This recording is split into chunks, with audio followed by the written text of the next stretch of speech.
Hey guys, Loman02, getting ready to share with you a 93-94 game, a pretty epic level game. So, if you haven't guessed it already, we're playing on Land's Edge combo. It's a red-white deck that wins off of Land's Edge, a card in my hand right now, that allows you to discard a land card to do 2 damage to someone. It's a unilateral effect. It is a world enchantment. I do have a turn 1 Library of Alexandria, which I'll intend on leading on to kind of get some card advantage over time. My opponent is playing the deck. A 5-color control deck that typically uses like Fireball, Mishra's Factory, excuse me guys, or Seer Angel to win with. I just go ahead and cast a Blood Moon here to see if I can force them to disenchant or counter my spell. They play out an Ivory Tower, which is going to gain them a sizable amount of life, but I don't think is going to be relevant, because once I get the combo online, I'll be able to do more damage than Ivory Tower can gain them in a turn. I actually have the same combo in my deck. The way it works is Ivory Tower and Library of Lang. Right now I'm kind of hoping to find it, though. I'm actually not playing lands out here because I actually am going to want these lands in my hand for Seismic Assault when I decide to go for the kill. Or, I'm sorry, not Seismic Assault, Land's Edge.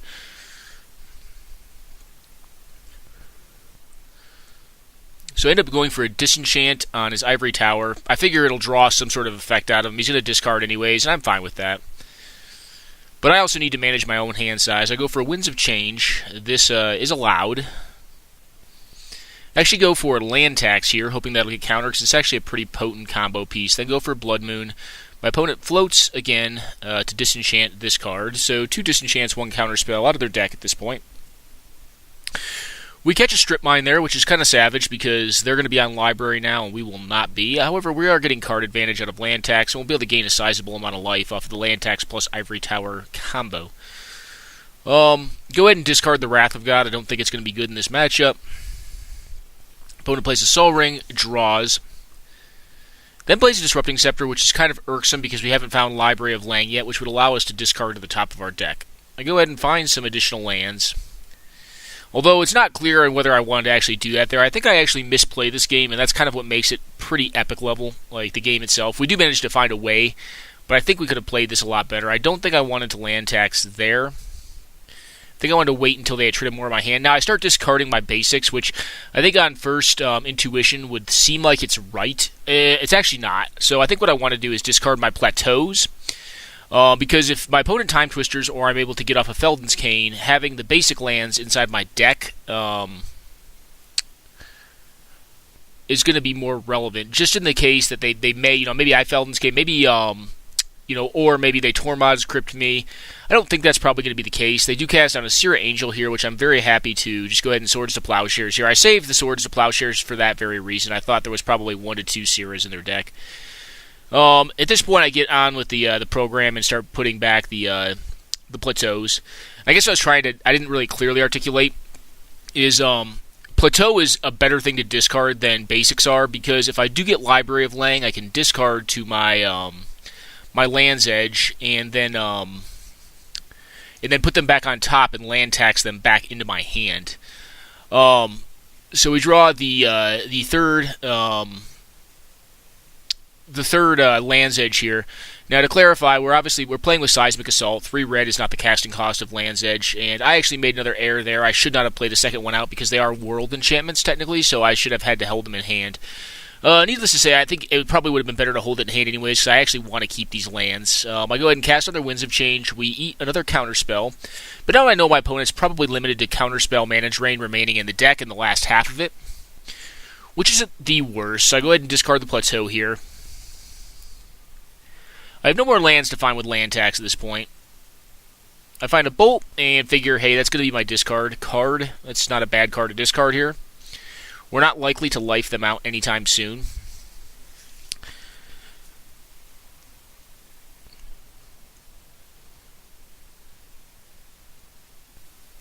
Find a Pearl.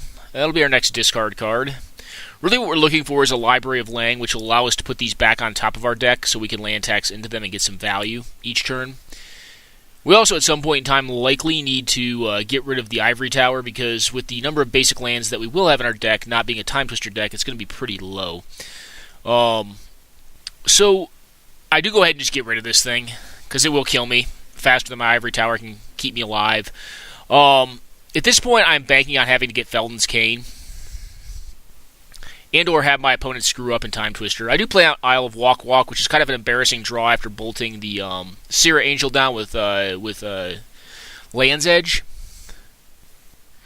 My opponent gets a little bit hasty here and goes ahead and Brain Geysers us, and I believe they recall the a counter spell and Brain Geyser back. So they're going to try to mill us. I think they finally recognize what we're doing to them, which is buying time to mill them, because they've been drawing so many cards, they'll actually mill before we will, unless they go to a mill plan against us. So they go to their time walk turn, and they go ahead and force us to draw a boatload of cards again, leaving up a pretty obvious counter spell here. What I do is go ahead and blow up the Ivory Tower so they can stop gaining life. I do have the Maze of Ith in hand, which can be discarded to the Land's Edge indefinitely, unless they're able to draw again. I go ahead and play Library of Langout. I'm trying to actually get them to counter some of this stuff, or some of that stuff. They end up getting the relevant card, which is Felden's Cane. So I will stay at 7 cards in deck for the remainder of the game. I also have Skull of Orm, which allows me to get back my my world enchantments if for some reason they all get destroyed by disenchant effects. So my opponent starts drawing. At this point, they're looking for a way to get back their Brain Geyser because they recognize that this is not going to kill me. I effectively cannot mill.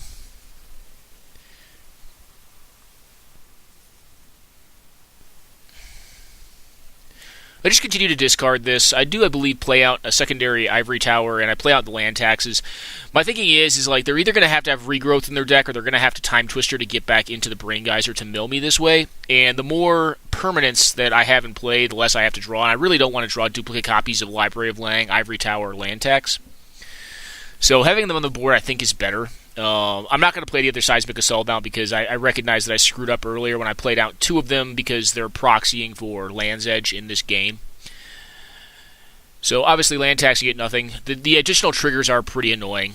I just keep on blinking them or shocking them, if as it were, 2 damage every turn.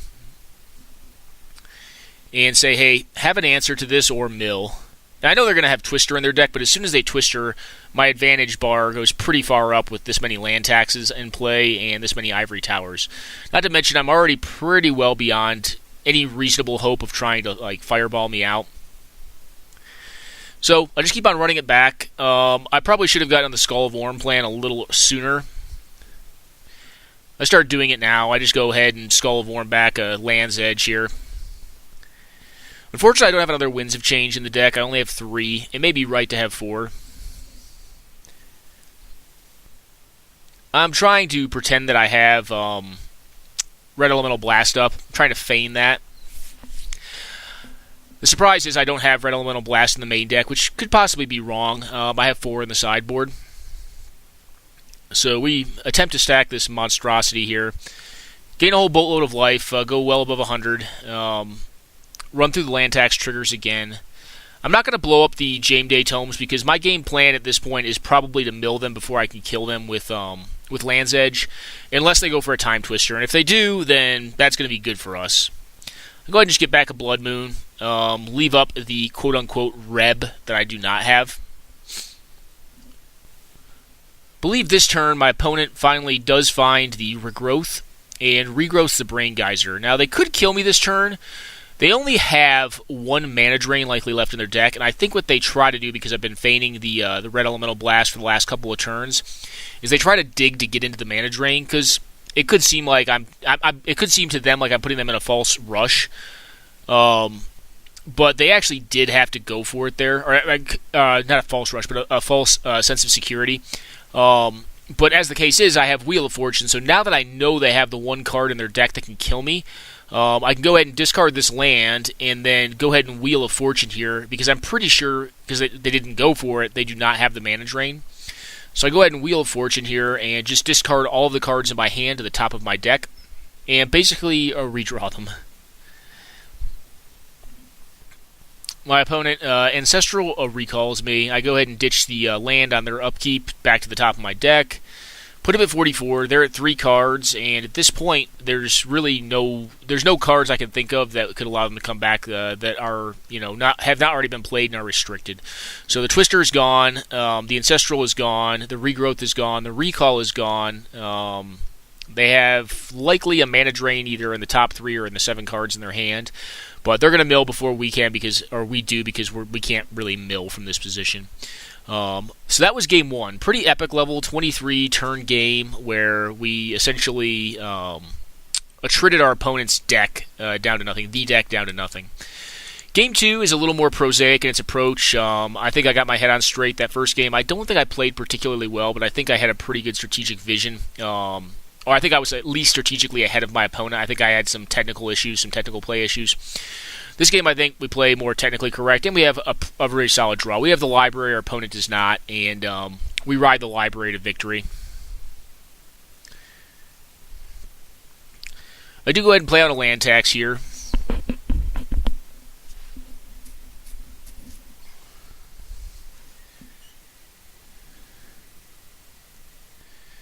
Go ahead and draw, get a lightning bolt, play out another red source. I'm going to need at least 3 red sources because I do need to utilize them to cast the proxied Seismic Assault / Land's Edge. My opponent just starts dumping their hand, which I'm fine with. They have a pretty obvious counterspell.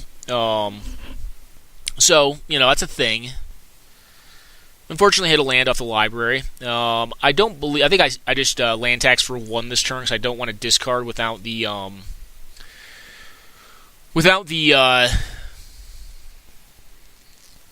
I'm sorry, guys, without the Library of Lang. So they go ahead and counter the Blood Moon, which I think was the right thing to play out there. It would have significantly hampered their development. They go ahead and cast the Seera Angel, which is A-okay with me. They're still representing a counterspell, so I assume they probably have one. But I'm fine going ahead and throwing out this Seismic Assault just to run them out of cards, and then I'll draw next turn. As it is, they have Blue Elemental Blast. Isle of Walk turns the Seera into a nothing. Kind of an interesting card that I've always thought was very sweet in this format. I go ahead for a Winds of Change here. I believe, yeah, no, it works. Get an Ivory Tower and say go. Opponent casts Dust to Dust, which means we stop gaining, indefinitely large amounts of life. We have 2 more of those in the deck, though, and I'm glad to get a Dust for Dust out of their hand.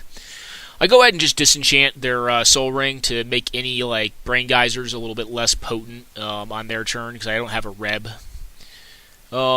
I go ahead and play my 8th card, which is this Land's Edge that gets countered. Draw into another Ivory Tower, and just play that out to continue gaining life.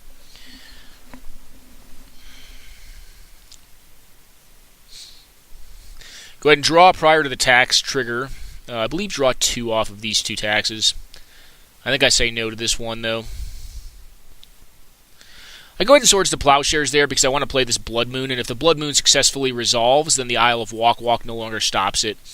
We get their 2nd counterspell, or their 4th counterspell out of their hand here, and get our tax down. Draw into Library of Lang, which means at this point we can stop playing lands because we're just going to land tax until our hand is, extremely huge.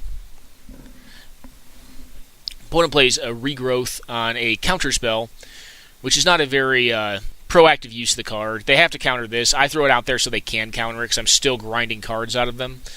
Draw to a Moat and another Living End. Or I'm sorry, not Living End, Land's Edge. I start ditching down to 7 cards here.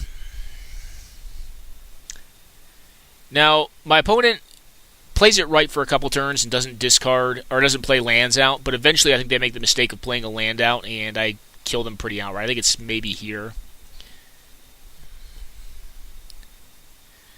Now, next turn, I think we do get to actually tax one more time. So this is not quite lethal. I need 8 lands. I had 7 down to 14. I don't want to go... The cool thing with Land's Edge is it actually combos off very well with Library of Alexandria and Library of Lang. You can discard down to 7, which is what I'm doing here, to draw into the 8th card and then still utilize land tax and just get rid of them. Back down to 7 for the next turn to draw off Loa. At this point, this is a lethal hit. We're doming them for 12 and have 2 additional damage remaining inside our hand at the end of this sequence. So, that was Land's Edge versus the deck. The first game was a pretty epic level. I think the second one was a little bit less dicey. we just got our engine online and kind of, the cards that we had were a little more relevant than what our opponent had. They obviously probably had upwards of 9 counter spells in their deck, 4 of which were situational and probably 4 hard counter spells, whereas we had like the 4 Rebs to counteract the intent or the believed blue elemental blast that we expected would be in their deck. But very cool game. When I sideboarded this match, it was actually kind of interesting, so I'll show you kind of what my plan was. I think this actually may be a decent matchup for the Land's Edge deck. That's not per se true. Like, I think it depends on how the deck is built. I also think it depends on play skill, because I think the other player, although, I think they did pretty good, I think they were probably a little behind in understanding where the game was going, because as soon as they went below us in that first game on cards, they essentially allowed us just to ride out a mill win, and then it forced them to act to brain geyser us out. And they probably acted too rapidly in that case because they weren't able to actually kill us with it. Now, not actually killing us with it allowed us to win because Library of Lang allowed us to discard the land cards that we still had left in the deck back to the top of our library, so we would not mill unless they were able to do it again. So this is the deck. The way I actually sideboarded against the deck is I took out Wrath of God and Moat, brought in Seer Angel and Given Archaeologist, also brought in Dust to Dust, I believe 2 copies, took out 2 Disenchants, brought in 4 Red Elemental Blast, replacing Lightning Bolts, and I think that was how we ended up doing it. Our Given Archaeologist is a very cool card, and I figured that bringing in those 2 is likely right, because if they're doing it right, I think most of the time they're probably going to sideboard out a large number of their Swords to Plowshares. This guy right here is a 3-mana 1/1, which is no one would say is great, but because they're going to be disenchanting and countering my combo pieces, this guy gets back any artifact from my graveyard to my hand. Most of my artifacts are pretty cheap and efficient, but they're necessary. So like Library of Lang's Ivory Towers are kind of necessary to the game plan we have here. Could even bring back Skull of Orm, which is another piece that gets back our Land's Edge or Blood Moons, and or just the land taxes. So it's actually a pretty important integral piece to the deck itself. As well as sideboarding into this Given Archaeologist, which I think is also probably an underplayed card. I think it's kind of spicy. If you hot tech it in after your opponent has brought out most of the removal. Now, what is he not good against? Mostly red decks, because red decks are not going to sideboard out the cards that can do direct damage or be removal, and he just dies to Bolt. But since it did not appear my opponent was playing Bolt, they were just playing Swords of Plowshares and Disenchant, I thought it was worth bringing him in. And then Seer Angel, I figured would just be a surprise, because, if this thing goes uncontested, if he digs out his creature removal and this thing doesn't get countered, it'll eventually win. It's a good enough threat in the format. So that was the set of matches between Land's Edge and the deck. Pretty cool games, and hopefully you guys learned something from it. I know I did. Every time I play this deck, I have to retune my mind to it. It's like, going from Storm to Dredge to Big Blue deck, and I think I probably could have played that first game better in regards to what I was discarding, Disrupting Scepter, as well as some of my land tax decisions. There was a turn I probably should have taxed, but I think because we were able to see a little deeper into the game and see how we intended on winning, we were able to kind of shape the game in a direction that allowed us to win there. So I hope you guys enjoyed the match, and take care now.